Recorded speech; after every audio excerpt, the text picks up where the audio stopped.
Me llamo Nathan. Tengo 29 años. Y si me hubieras preguntado hace 2 años qué significaba la Navidad para mí, probablemente te habría dado una respuesta genérica. Familia, comida, risas, tradiciones. Pero después del año pasado, esta fiesta tiene un peso completamente distinto para mí.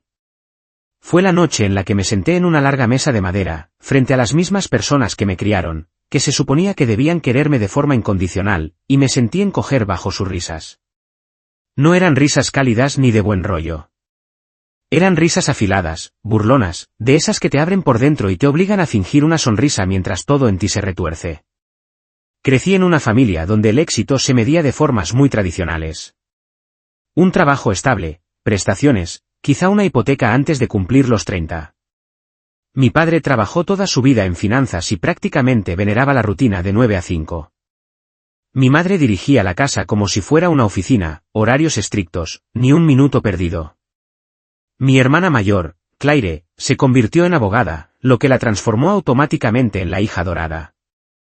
Mi hermano menor, Jason, se metió en contabilidad y fue tratado como si hubiera salvado él solo a la familia de la ruina. Y luego estaba yo. Yo elegí un camino distinto. No quería meterme en la máquina corporativa. Así que monté un pequeño negocio online. Al principio no era más que una idea, un proyecto secundario en el que trabajaba en mi pequeño apartamento hasta altas horas de la noche, mientras ellos me decían que estaba tirando mi vida a la basura. Para cuando llegó la Navidad del año pasado, llevaba casi 3 años dejándome la piel con mi startup. Por fin empezaba a despegar, pero aún no nadaba en dinero. Nunca presumí mucho de ello en las reuniones familiares. Sabía que no lo entenderían. Aún así, una parte de mí esperaba que al menos respetaran el esfuerzo, la constancia, la pura cabezonería que hacía falta para construir algo desde cero. Pero no fue así. Cuando mi tío me preguntó de forma casual cómo iba el trabajo y le expliqué que seguía con mi negocio, la habitación se quedó en silencio durante un segundo. Luego mi hermana se burló. Mi padre sonrió con desprecio. Y mi madre, mi propia madre, soltó una carcajada que hizo que los demás se sumaran. Nunca vas a ganar dinero de verdad con eso, dijo, agitando la copa de vino como si estuviera descartando el capricho de un niño. Eso es un pasatiempo, no una carrera. Tienes que ponerte serio antes de que sea demasiado tarde. Jason se recostó en la silla con una sonrisa arrogante. Igual deberías venir a mi empresa unas semanas. Para que sepas lo que es la estabilidad. Incluso mis primos empezaron a meter baza, haciendo bromas sobre que vendía limonada por internet o que estaba desperdiciando mis 20 en una fantasía absurda. Se rieron tanto que uno de ellos llegó a resoplar dentro del puré de patatas. Yo me quedé allí sentado, con la cara ardiendo, intentando tragarme el orgullo junto con el pavo seco del plato. Quería defenderme, gritar que no entendían lo que estaba construyendo. Pero las palabras se me quedaron atascadas en la garganta. ¿Para qué? Ya habían decidido que yo era un fracaso. Esa noche, tumbado en la vieja cama de mi infancia que mi madre seguía manteniendo como un santuario de tiempos más simples, me quedé mirando al techo e hice una promesa. Algún día se arrepentirían de haberse burlado de mí. No porque fuera a restregarles mi éxito por la cara, sino porque la forma en que me trataron haría que no fueran bienvenidos a compartirlo cuando llegara. Avancemos hasta ayer. Mi empresa cerró su primer gran contrato. Un acuerdo por valor de 2,7 millones. Cuando vi la cifra clara en mi cuenta, me quedé paralizado unos segundos, asimilando lo enorme que era. Todas esas noches trabajando hasta el amanecer. Todos esos momentos en los que pensé en rendirme y no lo hice. Por fin había valido la pena. Y casi como si fuera una señal, mi teléfono empezó a vibrar sin parar. Llamadas, mensajes, correos. Familiares que no me hablaban desde hacía meses de repente llenando mi bandeja de entrada con felicitaciones que no sonaban sinceras. El mensaje de Jason fue el primero. Me he enterado de la noticia. Enhorabuena, hermanito. Tenemos que celebrarlo. Ah, y como te di consejos por el camino, creo que es justo que me toque una pequeña parte. Solo un 10%. Nada exagerado. Luego Claire. Estoy tan orgullosa de ti, Nathan. Recuerda que yo te apoyé cuando nadie más lo hacía. Una mentira descarada. quizá podrías ayudarme a pagar los préstamos de la universidad. Solo lo dejo caer. Y mi madre, la misma mujer que se había reído de mí la Navidad pasada, me mandó un mensaje de voz diciendo: Nathan, estamos muy felices por ti. Claro que nada de esto habría sido posible sin los valores que te inculcamos. Ya hablaremos de cómo puedes devolverle algo a la familia. Devolver. Como si no me hubieran quitado ya bastante con su desprecio y sus burlas. Las llamadas no han parado desde entonces. Se amontonan una tras otra, cada vez más descaradas. Las palabras merecemos y nos debes apareciendo más veces de las que puedo contar. Llevo todo el día dándole vueltas, dejando que su descaro cale hondo. Una parte de mí sigue sintiendo ese dolor antiguo, ese deseo infantil de aprobación, esas ganas de hacer que mis padres se sientan orgullosos. Pero hay otra parte, más fuerte, forjada en esas noches largas de duda y soledad, que recuerda perfectamente cómo me trataron cuando creían que nunca triunfaría. Y aquí estoy, mirando el móvil vibrar sin parar, sabiendo exactamente cómo voy a responder. Pero antes de contarte lo que hice, necesito explicar lo profunda que es esta dinámica familiar. Porque esto no va solo de dinero. Nunca lo fue. Lo que pasa con la familia es que cuando creen tener la sartén por el mango, ni siquiera intentan disimular su favoritismo o su crueldad. Aquella Navidad no fue la primera vez que fui el chiste. Solo fue la más ruidosa. Pero ahora que había dinero de por medio, los verdaderos colores salían a la luz en cada llamada y en cada mensaje. Y créeme, no eran nada bonitos. Nunca olvidaré la primera llamada que respondí, más por curiosidad morbosa que por otra cosa. Era mi padre. No empezó felicitándome. Ni siquiera preguntó cómo estaba. Sus primeras palabras fueron: Nathan, tienes que venir a casa este fin de semana. Tenemos que sentarnos y ver cómo vas a manejar el dinero de forma responsable. La manera en que lo dijo, como si yo siguiera siendo un adolescente gastándose la paga en videojuegos, me hizo hervir la sangre. Papá, he gestionado mi negocio perfectamente, dije, intentando mantener la calma. ¿Tú crees que sí? Pero esto es dinero serio, respondió con esa risa condescendiente que siempre usaba cuando pensaba que no sabía de lo que hablaba. Esto ya no es tu pequeño experimento de página web. No eres capaz de manejar millones. Pero tu madre y yo sí.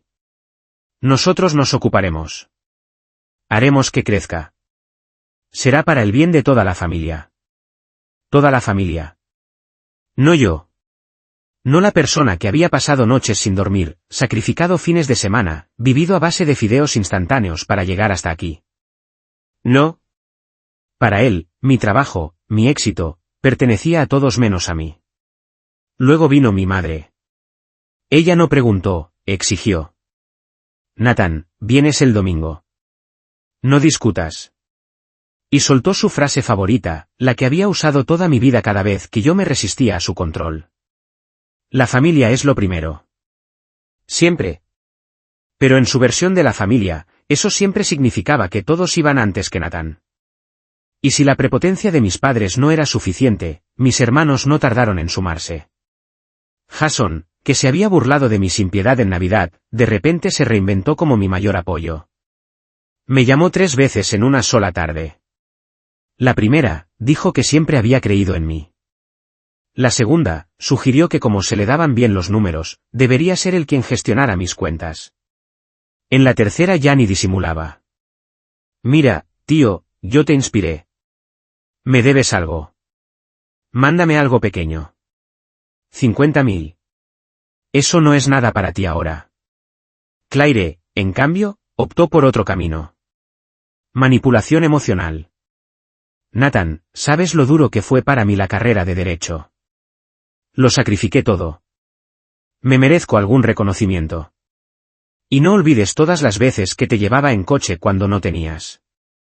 Como si unos cuantos trayectos en el instituto le dieran derecho a mi forma de ganarme la vida.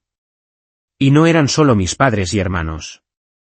La noticia llegó a mis tíos, a mis primos, incluso a familiares con los que no hablaba desde hacía años. Un primo me escribió: «Hey, enhorabuena por el contrato. ¿Podrías prestarme 10.000 euros? Solo hasta que me recupere». Otro dijo: «Somos familia, así que sé que nos cuidarás». Igual podrías crear un fondo para todos. Es lo justo.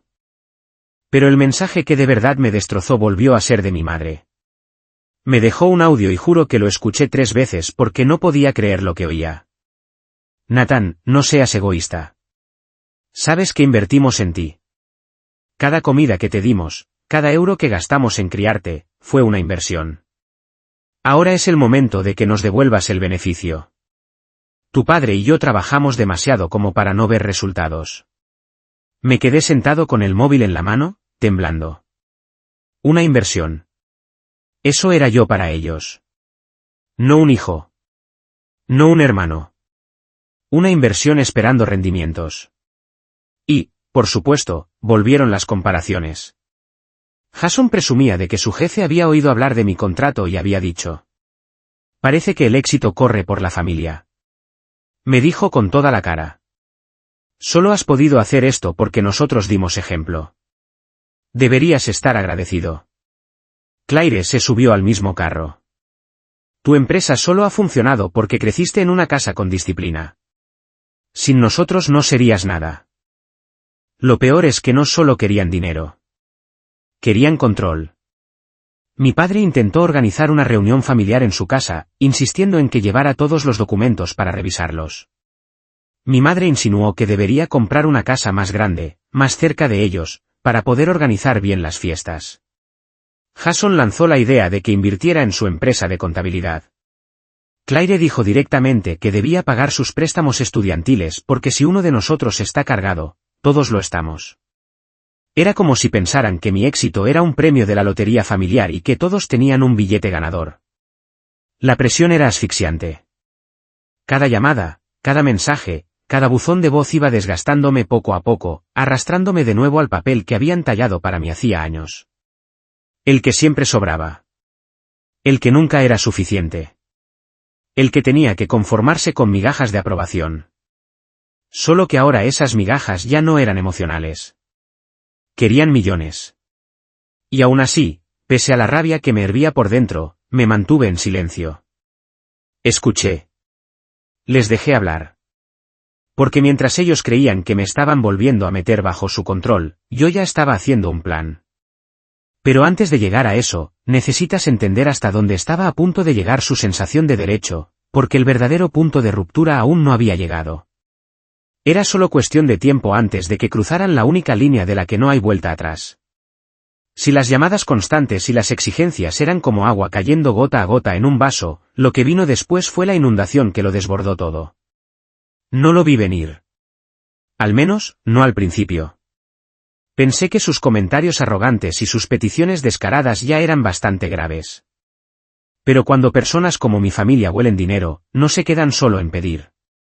Toman. Empezó con algo pequeño. Una mañana, unas 2 semanas después de firmar el contrato, vi un correo de mi banco marcado como importante. Decía que había habido varios intentos fallidos de acceso a mi cuenta. Al principio no le di importancia, pensé que sería algún bot o estafador, pero más tarde ese mismo día recibí una llamada directa del departamento de fraude del banco. Alguien había intentado usar mis datos personales para entrar, no solo para ver la cuenta, sino para cambiar la información de recuperación. Cuando pregunté quién había sido, el empleado dudó antes de decir. Parece que los intentos se hicieron usando preguntas de seguridad, cosas que solo familiares muy cercanos suelen saber. Se me cayó el estómago. ¿Quién más, si no mis padres o mis hermanos, iba a saber el nombre de mi primera mascota, la calle donde crecí o la mascota de mi instituto? Quise creer que era una coincidencia, pero ese nudo en el estómago me decía la verdad. Mi propia familia había intentado entrar en mi cuenta. No los enfrenté de inmediato. Decidí esperar a ver si se delataban. Y, como era de esperar, lo hicieron. Unas noches después, recibí un mensaje grupal de mi madre, nada menos. Ni siquiera intentó disimular. Escribió: hemos tenido un pequeño problema para entrar en tu cuenta hoy, pero no te preocupes, ya lo solucionaremos. Es demasiado arriesgado que manejes este dinero tú solo. Tenemos que asegurarnos de que esté protegido. Me quedé mirando la pantalla, con el corazón latiéndome en los oídos. Ni siquiera habían intentado ocultarlo. Para ellos, intentar entrar en mi cuenta no era un robo. Era protegerme. Respondí con una sola palabra. ¿Qué? Casi al instante, mi padre me llamó. Su voz era firme, casi ensayada. Nathan, escucha. No eres lo bastante maduro para manejar tanto dinero. Te va a destruir. Hemos visto a gente perderlo todo por no tener orientación. Somos tus padres. Tenemos que intervenir. Ya hemos decidido que lo mejor es que nos des acceso. Solo por ahora. Nosotros nos encargamos de todo. Tú céntrate en tus pequeños proyectos mientras nosotros llevamos las cosas importantes. La forma en que dijo "ya hemos decidido" me recorrió la espalda con un escalofrío. De verdad se habían sentado a hablarlo. Mis padres, mis hermanos, probablemente incluso otros familiares, decidiendo cómo repartirse mi éxito como buitres alrededor de una presa.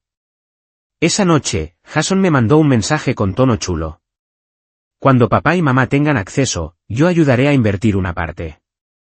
No te preocupes, hermano. Haré que crezca. Ya nos lo agradecerás. Y luego Claire, la dulce y exitosa Claire, me llamó con la voz empapada de falsa compasión. Nathan, no lo hagas más difícil de lo que tiene que ser. Sabes que no puedes manejar el estrés de tanto dinero. Déjanos encargarnos.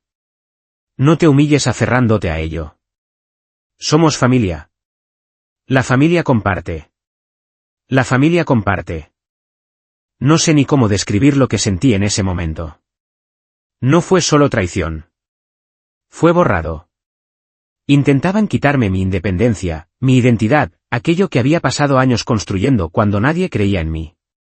Y lo hacían con la misma seguridad arrogante con la que siempre me habían dicho que no era suficiente. Esa fue la noche en la que llegué a mi punto de quiebre emocional. No solo sentí rabia. Sentí frío. Algo dentro de mí se endureció, porque en ese instante entendí que no me veían como a un hijo, ni como a un hermano, ni siquiera como a una persona. Me veían como un banco. Un recurso que exprimir hasta dejarlo vacío. No les dije que sabía lo que habían hecho. No grité ni armé un escándalo. Al contrario, dejé que creyeran que estaban ganando. Les dejé hablar de reuniones y planes, de repartir fondos y poner límites, mientras yo, en silencio, empezaba a alejarme. Porque si pensaban que iba a entregarles todo por lo que había luchado, estaban a punto de aprender lo equivocados que estaban.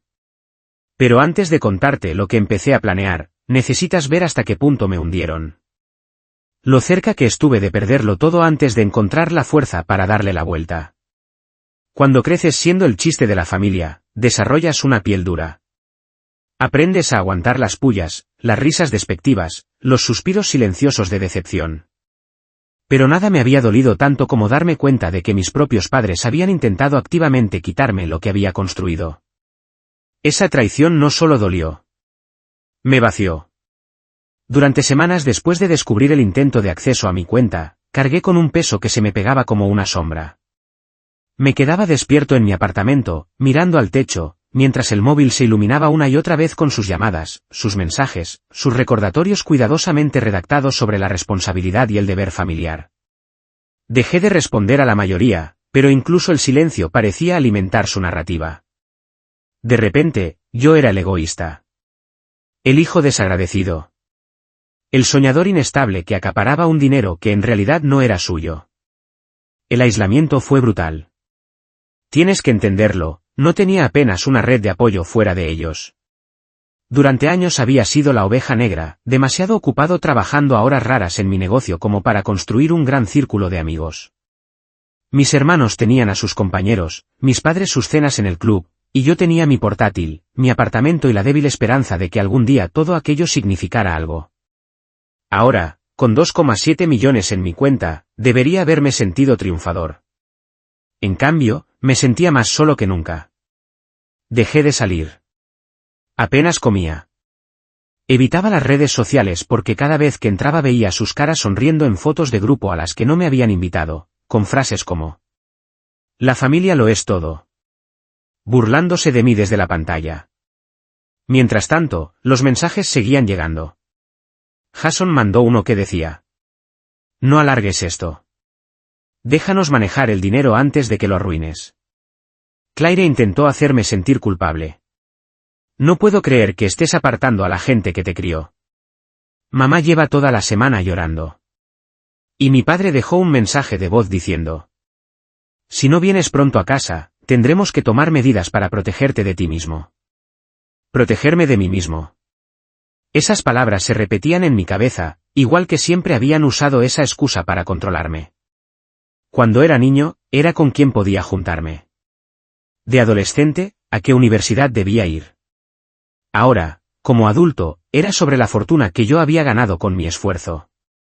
Y quizá lo peor de todo era que una parte pequeña y frágil de mí aún quería su aprobación. Un rincón infantil de mi corazón susurraba: si cedes, si les dejas tomar el control, por fin te querrán. Esa voz casi me rompe. Empecé a dudar de todo. ¿De verdad era capaz de gestionar ese dinero? ¿Era egoísta por no querer compartirlo? ¿Era un desagradecido por ignorar sus llamadas? Hubo noches en las que casi cogí el teléfono, casi cedí, casi les entregué las llaves de todo lo que tenía. Ese fue el fondo. No solo la soledad. No solo el peso de la traición. Sino darme cuenta de que, después de todo lo que habían hecho, aún anhelaba su aprobación. Pero entonces algo cambió. Una noche saqué un cuaderno viejo en el que solía apuntar ideas de negocio cuando la empresa no era más que un sueño. Las páginas estaban llenas de garabatos, planes a medio hacer, listas de cosas que quería para el futuro. En una página, escrito en letras grandes durante una noche especialmente oscura de hace años, leí: haz esto por ti. Me quedé mirando esas palabras hasta que me ardieron los ojos. ¿Por mí? No por ellos. No por su aprobación. No por sus aplausos. Por mí. Esa fue la noche en la que decidí que no podía seguir a la defensiva. Si iban a seguir presionando, yo tenía que empezar a alejarme en silencio. Empecé a investigar asesores financieros, de verdad, con buena reputación, sin ningún vínculo con mi familia. Abrí cuentas separadas, moví parte del dinero, configuré medidas de seguridad. Empecé a leer sobre fideicomisos, protecciones legales, sobre cómo la gente con riqueza real se protegía de familiares codiciosos. Era abrumador, sí, pero también era liberador. Al mismo tiempo, empecé a crear distancia. Dejé de responder a cada mensaje. Dejé que las llamadas sonaran sin contestar. Sabía que les enfurecía, pero no podía darles acceso a mi mente como querían. Poco a poco, mi silencio se convirtió en mi escudo. Y aún así, mientras yo ponía los cimientos para protegerme, la tormenta de su lado no hacía más que crecer. La culpa se transformó en amenazas. La preocupación fingida se afiló en ultimátums. Ya no solo rondaban. Venían a rematar. Y cuando por fin hicieron su movimiento más descarado, me empujó más allá del punto de no retorno. Ese fue el momento en el que dejé de ser el hijo callado y dubitativo al que podían manejar y empecé a convertirme en algo completamente distinto. Cuando miro atrás a esa etapa oscura, lo que más destaca no es la soledad ni siquiera la traición. Es el instante exacto en el que dejé de permitir que sus voces me definieran. Tocar fondo tiene una claridad extraña. Cuando te arrancan las ilusiones, empiezas a verlo todo más nítido, sin la niebla de la esperanza de que la gente cambie. Ese fue el comienzo de mi ascenso. Lo primero que hice fue encontrar un asesor financiero, alguien sin ninguna conexión con mi familia, sin motivos para tomar partido. Se llamaba Martín, 40 y tantos, mirada afilada pero tranquila, el tipo de hombre que te explica estructuras financieras complejas sin hacerte sentir tonto. Cuando le conté la situación con mi familia, no se rió ni le quitó importancia. Se recostó en la silla, juntó las yemas de los dedos y dijo: no eres el primer cliente que tengo con este problema. El dinero no cambia a las personas. Solo las desenmascara. Vamos a asegurarnos de que no toquen ni un céntimo sin tu consentimiento. Durante las semanas siguientes, Martín se convirtió en mi aliado silencioso. Me ayudó a crear capas de protección, fideicomisos, cuentas a nombre de la empresa, marcos legales que ponían distancia entre ellos y el dinero. No era paranoia. Era construir un muro que ningún familiar con derecho a todo pudiera escalar, por muchas reuniones familiares que convocaran. Por primera vez en meses, dormí tranquilo, sabiendo que si mis padres o mis hermanos intentaban algo, se encontrarían con muros de ladrillo reforzados con hierro. Pero mi ascenso no fue solo financiero. Fue personal. Empecé a entrenar, algo que había dejado de lado durante años mientras estaba encadenado al portátil. Me apunté a un gimnasio, no para demostrar nada a nadie, sino para recuperar mi propio cuerpo. Después de años de agotamiento, poco a poco sentí volver la fuerza, enderezarse la postura, despejarse la mente. La niebla de culpa que me habían inculcado durante años empezó a disiparse. Y a medida que crecía mi confianza, también crecía mi negocio. Ese primer contrato de 2,7 millones abrió puertas que nunca imaginé. De repente, personas que antes ignoraban mis correos me escribían, deseando colaborar. Firmé 2 contratos más en rápida sucesión, más pequeños que el primero, pero aún así importantes. Cada uno confirmando que no había sido un golpe de suerte. Era real. Era un éxito sostenible. Mi pequeño puesto de limonada en Internet, como se habían burlado mis primos, se había convertido en una empresa respetada. Era casi surrealista equilibrar esa victoria privada con el caos de las exigencias crecientes de mi familia. Cada vez que el móvil vibraba con otro mensaje manipulador, lo miraba, negaba con la cabeza y volvía a una llamada con inversores que sí valoraban lo que había construido.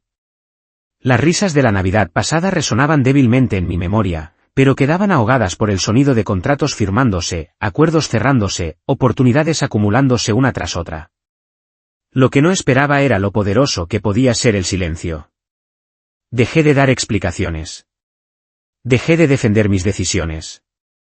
Cuando mi padre dejaba otro mensaje de voz diciendo: «Tienes que dejar de ser tan cabezota. Esto es más grande que tú». No respondía. Cuando Jason escribía: «Si no nos dejas entrar pronto, tendremos que intervenir». Lo ignoraba. Y cuando Claire dejaba un largo mensaje emocional diciendo que estaba destrozando a la familia, simplemente lo archivaba. No más echar leña al fuego. No más darles espacio para que retorcieran mis palabras. En vez de eso, me volqué en mi trabajo, en mi salud y poco a poco, en construir conexiones fuera de ellos. Volví a hablar con un viejo amigo de la universidad, alguien que siempre había creído en mí.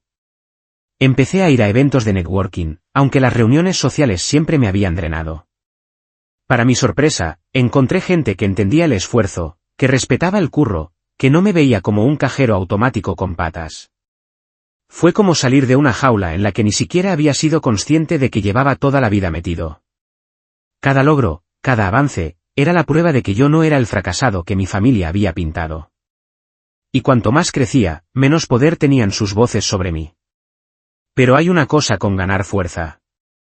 Cuando la tienes, cuando empiezas a caminar más erguido, la gente que antes te mantenía abajo no desaparece sin más. Aprietan más. Atacan. Se desesperan. Y eso fue exactamente lo que hizo mi familia. A medida que mi negocio subía, a medida que yo me hacía más fuerte, cruzaron otra línea. Una que dejaba claro que esto ya no era un capricho infantil ni una avaricia cutre. Era guerra. El cambio de defensa a ataque no ocurrió de la noche a la mañana. Fue más bien como un zumbido bajo todo lo que yo hacía. Una sensación constante de que, tarde o temprano, me obligarían a mover ficha. Y, efectivamente, lo hicieron. Porque cuando mi familia se dio cuenta de que no iba a ceder, decidieron escalarlo de una manera que casi parecía irreal, como si se les hubiera olvidado que yo ya no era el crío indefenso al que pasaban por encima. La primera grieta llegó cuando recibí una llamada de Martín, mi asesor. Nathan dijo con cuidado: «No quiero alarmarte, pero tus padres han intentado ponerse en contacto con uno de los bancos que tienen tus cuentas de empresa. Han dicho que actuaban en tu nombre». Recuerdo quedarme congelado, apretando el móvil tan fuerte que se me pusieron los nudillos blancos. ¿En mi nombre? ¿Cómo? Dijeron que tenían tu autorización, incluso enviaron una carta con una firma que parecía temblorosa. Martín hizo una pausa para que me cayera encima. Por supuesto, lo marcamos de inmediato. Pero necesitas entenderlo, ya no te lo están pidiendo. Están intentando firmar por ti. Noté algo frío y firme encajarse dentro de mí. Una furia silenciosa. Habían intentado usar mi propio nombre en mi contra. Esa noche empecé a investigar. Contraté a una abogada privada, una mujer sin tonterías llamada Dana, especializada en protección de patrimonio y conflictos familiares.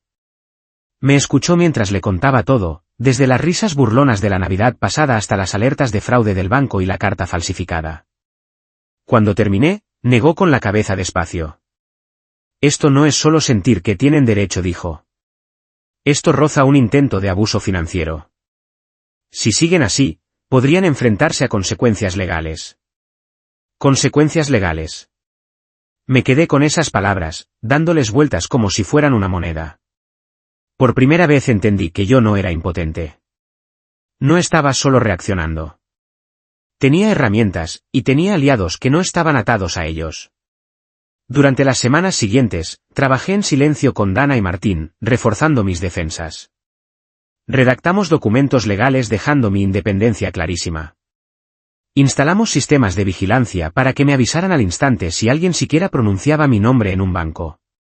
Y, lo más importante, empecé a documentarlo todo. Cada buzón de voz, cada mensaje manipulador, cada intento de intrusión. Al principio me parecía mezquino guardar registros tan meticulosos. Pero Dana me lo dejó claro. Los rastros en papel son poder. Si alguna vez intentan decir que estás inestable o que no estás capacitado, esto demostrará lo contrario. Y entonces, en mitad de toda esa preparación, me topé con algo que no esperaba. Algo que cambió por completo el equilibrio. Jason se descuidó. Subió una foto a redes sociales con unos amigos en un bar. Copas en alto. Sonrisas enormes. Normalmente me habría dado igual, pero lo que me saltó a la vista fue el texto. Cuando tu bro por fin cobra, pronto comemos todos. Pronto comemos todos. No era solo fanfarronear. Era una confesión. La prueba de que llevaba tiempo diciendo por ahí que mi dinero era de ellos, listo para repartir. Me puse a leer los comentarios, con el pecho apretado. Amigos suyos escribían cosas como: tengo ganas de ese pellizco. Y: tío, tu hermano más le vale soltarte un buen pastizal. Estaba claro que iba de boca en boca, pintándome como una fuente garantizada de pasta. Eso era justo lo que necesitaba. Ya no era solo avaricia. Era exposición. Si le estaba diciendo a desconocidos que esperaba su parte, ¿cuánto faltaba para que alguno viniera a reclamarla en persona? Guardé capturas de todo, comentarios, horas, fechas. Y entonces empecé a fijarme aún más. Una semana después, Claire también metió la pata. Me mandó un mensaje que era para otra persona. No te preocupes. En cuanto Nathan por fin ceda, yo te cubro. Nos lo debe de todas formas. Intentó borrarlo al instante y luego envió un: uy, chat equivocado. Jajaja. Pasa de eso. Pero yo no pasé. Lo guardé. Porque para entonces ya había aprendido algo fundamental. Cuanta más cuerda les daba, más se la iban a enredar al cuello ellos solos. Y mientras todo esto ocurría, mi vida, por mi parte, no hacía más que mejorar. Mi empresa consiguió otro contrato, más pequeño, pero con un cliente con nombre, de esos que te dan una credibilidad que no compras ni con un cheque. Me invitaron a hablar en un panel sobre emprendimiento. Por primera vez en mi vida, gente que no era familia me miraba con respeto, no con condescendencia. Ese contraste, el respeto fuera y la codicia en casa, me dejó la determinación blindada. Porque ya no era solo un tío con dinero. Era un hombre con influencia, con aliados, con pruebas documentadas y con protección legal. Mi familia creía que estaba rodeando a una presa, pero en realidad se estaban cavando un agujero cada vez más profundo en una trampa que ni siquiera me había hecho falta colocar. Y cuando la Navidad volvió a acercarse, casi exactamente un año después de aquella noche en la que se rieron de mí hasta echarme de la sala, supe que el escenario se estaba montando. Ellos pensaban que estaban cerrando el cerco, listos para por fin llevarse lo que creían que era suyo. Pero yo ya estaba colocado, más fuerte que nunca, esperando el momento perfecto para enseñarles hasta qué punto me habían subestimado. Sabía que su arrogancia iba a ser su perdición. Y yo solo tenía que esperar. Cada mensaje manipulador, cada buzón de voz, cada sonrisa sobrada creyendo que yo seguía siendo el crío al que podían empujar. Todo era combustible. Cuando llegó diciembre, un año entero después de aquella cena de Navidad humillante, ya no estaba listo solo para defenderme. Estaba listo para darles una respuesta que no iban a olvidar jamás. La invitación llegó, por supuesto, de mi madre. Me llamó 2 semanas antes de Navidad. Con esa voz cubierta de azúcar y falsa calidez que solo ella sabía poner. Nathan, este año volvemos a reunir a todos. Estará bien celebrarlo juntos como familia. Además, este año es especial, ¿no? Dejó esa última frase suspendida en el aire, cargada de intención. Yo sabía perfectamente lo que significaba para ella. Mi éxito no era solo mío. Era su triunfo, su premio. Y la cena de Navidad iba a ser el escenario donde esperaban que yo lo entregara. Acepté la invitación. ¿Tranquilo? Sin drama. Y en los días previos, cerré todos los preparativos. Dana me ayudó a redactar cartas aclarando que nadie de mi familia tenía autoridad legal sobre mí ni sobre mi empresa. Martín se aseguró de que cada céntimo estuviera blindado fuera de su alcance. Y yo tenía mi pila creciente de pruebas, capturas, mensajes, audios, todo ordenado en una carpeta. Pero yo no pensaba gritar. Ni acusar. Ni siquiera levantar la voz. Me di cuenta de algo. La venganza no tiene por qué ser ruidosa. Tiene que ser innegable. Cuando llegó la noche, entré en casa de mis padres con una sonrisa serena. El comedor estaba iluminado exactamente igual que el año anterior. Velas temblando, cubiertos brillando, todo el mundo reunido alrededor de la larga mesa de madera. Solo que esta vez, en lugar de bromas sobre mi puesto de limonada por internet, el ambiente zumbaba con felicitaciones forzadas y una expectativa mal disimulada. Jason me dio una palmada en la espalda al entrar. Ahí está, el millonario. No te olvides de tu hermano favorito cuando empiecen a volar los regalos. Le guiñó un ojo a su mujer, y ella se rió un poco demasiado fuerte. Claire se inclinó para besarme la mejilla. Estoy tan orgullosa de ti, Nathan. ¿De verdad? Mira, la carrera de Derecho me dejó destrozada, pero seguro que tú me ayudas a aligerar esa carga. Y mi padre, con una copa de vino en la mano, la alzó hacia mí. Por Nathan, dijo con voz potente, por fin demostrando que forma parte del legado de esta familia. Los aplausos alrededor de la mesa fueron correctos, pero hambrientos, depredadores. No brindaban por mí. Brindaban por lo que creían que estaban a punto de recibir. La cena siguió como siempre, aunque yo apenas probé bocado. Les dejé rodearme con palabras, soltando indirectas, plantando ideas. Igual te compras una casa más grande cerca. Igual inviertes en la empresa de Jason. Igual pagas los préstamos de Claire. Igual nos financias un viaje familiar por Europa. La palabra igual era la máscara más transparente de cuando. Por fin, cuando recogían el postre, mi madre puso su mano sobre la mía. Nathan, dijo con dulzura. ¿Por qué no le cuentas a todos cuáles son tus planes? Has estado tan callado. La sala se quedó en silencio. Todas las miradas se clavaron en mí. Este era el momento. El instante en el que esperaban que yo anunciara cómo iba a repartir esas supuestas partes de mi esfuerzo. Respiré hondo, firme, tranquilo. Tienes razón, dije. He estado callado demasiado tiempo, y creo que esta noche es el momento perfecto para dejar las cosas claras. Saqué una carpeta pequeña de mi bolso y la dejé con cuidado sobre la mesa. Este último año he tenido mucho éxito, y con ese éxito ha llegado mucha presión por parte de gente que cree que se merece una parte. Dejé que mi mirada recorriera la mesa, viendo cómo las sonrisas sobradas se convertían en gestos tensos. Así que quiero dejarlo claro esta noche, de una vez por todas. Abrí la carpeta. Encima había copias impresas de mensajes y capturas. La foto de Jason en el bar, su frase chulesca. El mensaje de Claire enviado por error prometiendo dinero a otra persona. El mensaje grupal de mis padres admitiendo que habían intentado entrar en mi cuenta. Fui deslizándolos por la mesa uno a uno, como cartas en una partida. El silencio era ensordecedor. A mi madre se le fue el color de la cara.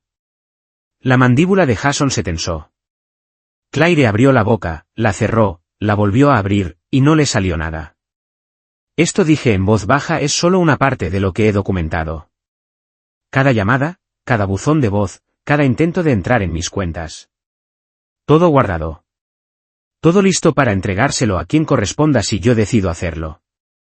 Me recosté, dejando que el peso de mis palabras cayera sobre ellos. Así que vamos a dejarlo clarísimo. Ninguno de vosotros tiene ningún derecho sobre mi dinero. Ni un céntimo. Ni ahora, ni nunca. Esto es mío. Lo he construido sin vuestro apoyo, sin vuestra fe en mí y a pesar de vuestras burlas.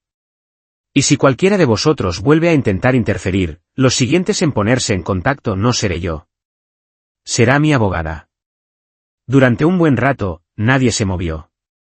El cambio de poder se notaba en el aire. Una grieta enorme en la base de control que creían tener. Por fin, Jason resopló, intentando recuperar su chulería. Estás faroleando. ¿No serías capaz de dejar a tu propia familia por los suelos? Le sostuve la mirada, duro como una roca. Pruébame. Y entonces me levanté, dejando la carpeta en el centro de la mesa, las pruebas como una bomba a punto de estallar que ellos no podían desactivar. Salí de ese comedor con la cabeza alta, con su silencio atónito persiguiéndome como un eco. Por primera vez en mi vida, no era yo el que se encogía bajo sus risas. Eran ellos los que se encogían bajo las mías. Pero eso solo fue el principio. Porque lo que pasó después de aquella noche, las consecuencias, la desesperación, la forma en que se revolvieron cuando entendieron que yo hablaba en serio, ahí fue donde empezó la historia de verdad. Las consecuencias no llegaron al instante, pero sí llegaron rápido. Aquella cena de Navidad fue la última vez que entré en casa de mis padres como la versión de mí mismo que ellos creían que podían controlar. Cuando dejé esa carpeta sobre la mesa, no me fui solo del postre. Me fui de años de dominación, de superioridad chulesca, de esa idea suya de que yo no era nada sin ellos. Y creo que, en el fondo, ellos también lo supieron. La primera oleada llegó a la mañana siguiente. Mi móvil se llenó de mensajes de Jason. Uno tras otro, nerviosos, disparados. Primero probó con la rabia. ¿De verdad vas a destrozar a la familia por dinero? Das pena. Luego probó con la culpa. Tío, lo del post era una broma. Ya sabes que yo nunca te quitaría nada de verdad. Por la tarde, ya se le notaba la desesperación. Vale, igual la cagué, pero no vayas con abogados, por favor. Podría perder el trabajo si esto sale. No respondí. Claire fue más sutil, pero tampoco tanto.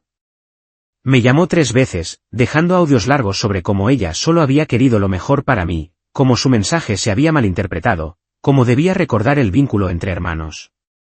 En un momento incluso se le quebró la voz y dijo: No sé quién te ha metido esta paranoia en la cabeza, pero somos familia.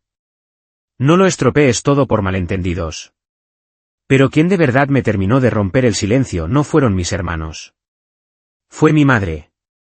Me envió un correo, formal y frío, chorreando derecho y superioridad.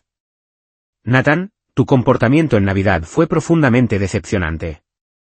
Has dejado a esta familia en ridículo delante de todos. Lo mínimo que puedes hacer es enmendarlo contribuyendo al hogar que te crió. Esperamos una conversación seria pronto antes de que esto vaya a más. Ahí entendí que no iban a parar. Ni por amor. Ni por culpa. Ni siquiera por miedo. Seguirían empujando, arañando, insistiendo hasta que yo trazara una línea que ya no pudieran cruzar. Así que lo hice. Con ayuda de Dana, presenté notificaciones formales para impedir que mi familia contactara con mis instituciones financieras, documentando sus intentos de falsificación y dejando claro que cualquier acoso adicional tendría consecuencias legales. No tuve que llevarlos a juicio. La amenaza, por sí sola, fue suficiente. Los bancos marcaron sus nombres. Los asesores quedaron avisados. Fue como si puertas invisibles se cerraran de golpe a su alrededor. Después de eso, las llamadas se fueron apagando. Los mensajes de voz se volvieron amargos y luego desaparecieron. Jason dejó de publicar frases chulas. Claire se encerró en el silencio. Y mis padres, con toda su fanfarronería, fueron los que más retrocedieron. Dejaron de invitarme a cenas. Dejaron de mandar esos mensajes medio vacíos de la familia es lo primero. Era como si, en cuanto se dieron cuenta de que no podían controlarme a mí ni a mi dinero, ya no vieran la necesidad de fingir que yo pertenecía allí. ¿Y sabes qué? A mí me daba igual. Porque mientras ellos se descomponían, yo prosperaba. Mi negocio seguía creciendo. Mi círculo se ampliaba. Y por primera vez en mi vida me sentí libre de sus cadenas. Ya no era el fracasado en la mesa. Ya no era el que sobraba. Era un hombre que había construido algo por su cuenta y que por fin había aprendido la verdad más dura de todas. La familia no la define la sangre. La define el respeto. Un año después, cuando volvió a llegar la Navidad, no regresé a ese comedor. En su lugar, la pasé con amigos, gente que estuvo a mi lado sin exigir una parte de mi éxito. Reímos, comimos y brindamos por un año de crecimiento. Y cuando la noche estaba a punto de terminar, me acordé de ese momento en el que mi madre se rió de mí diciendo que nunca ganaría dinero de verdad. Sonreí para mí, no con amargura, sino con claridad, porque la verdad era simple. No solo me subestimaron. Se borraron ellos solos de mi futuro.